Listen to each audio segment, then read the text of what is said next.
Tahun 26 lahire NU.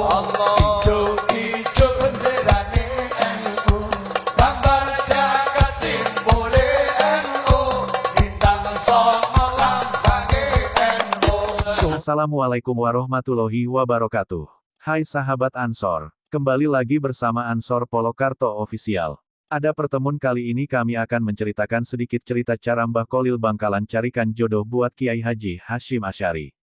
Alkisah, ketika Mbah Hasyim nyantri di Bangkalan, beliau diberi tugas mengurusi kuda milik Mbah Kholil hingga kesempatan untuk ngaji pun tidak banyak. Suatu hari Mbah Kholil kedatangan tamu dari Jawa dan kebetulan dia seorang kiai namun santrinya tak sampai ratusan hanya puluhan saja. Setelah tamu ditanya keperluannya apa, lalu tamu tersebut mengutarakan keperluannya kepada Mbah Kholil. Tamu berkata, "Mbah Kholil, saya datang ke sini pertama niat silaturahmi Kiai.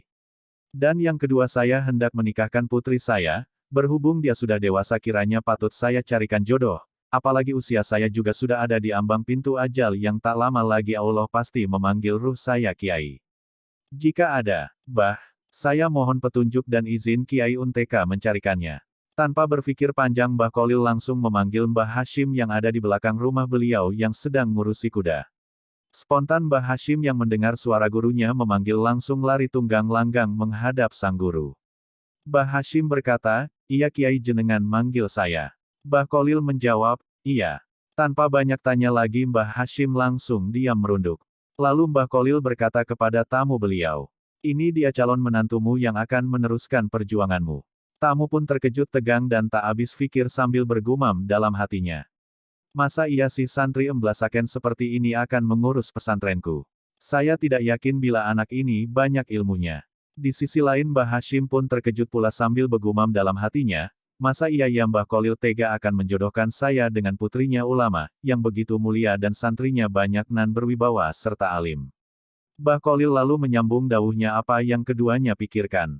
Mbah Kholil berkata kepada tamu, "Sudahlah kamu pulang saja dan siapkan selamatannya di rumahmu. 3 hari lagi akad nikah dilaksanakan. Dan kamu Hasyim kembali ke belakang." Mbah Hasyim pun kembali ke tempat tugasnya dengan hati yang risau. Pikiran kacau balau dan perasaan galau. Sembari bertanya-tanya dalam hati kecilnya. Bagaimana saya bisa menjalani ini semua? Kenapa guru tidak memberitahu saya sebelumnya atau paling tidak menawarkannya?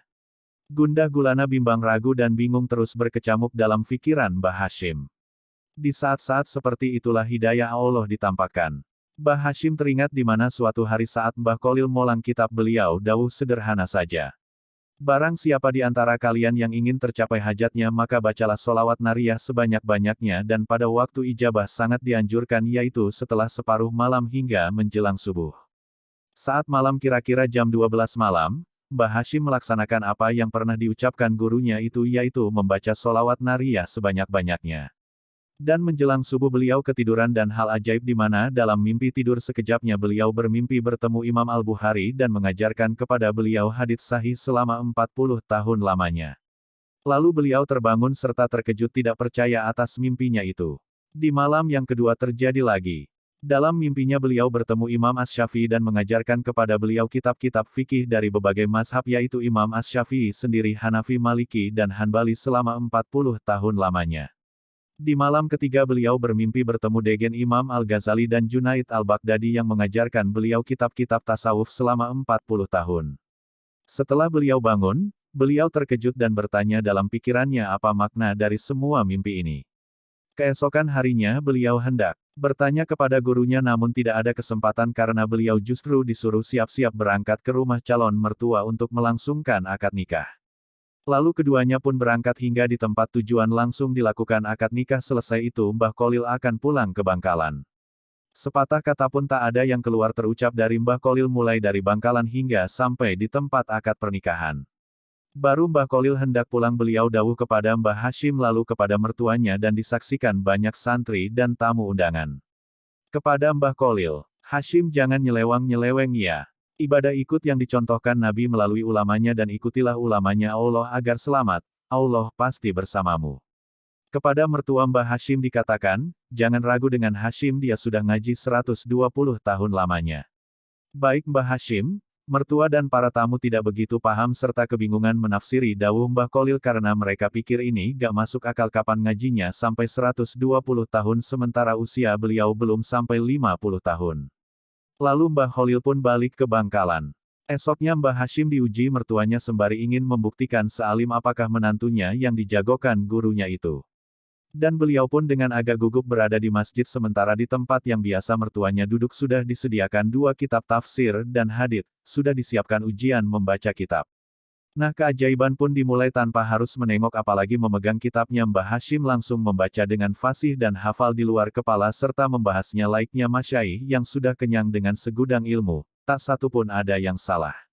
Ustadz dan santri senior yang tidak yakin dengan kemampuan beliau pun menjadi takjub, begitu pula mertuanya yang mengintip dari celah jendela rumahnya pun ikut takjub. Dari hari itu hingga seterusnya Mbah Hashim lah yang molang semua kitab-kitab klasik yang tebal dari berbagai cabang ilmu agama Islam. Itulah beberapa karomah Mbah Kholil kepada Mbah Hashim dan masih banyak lagi karomah-karomah beliau kepada santri-santri beliau yang lain.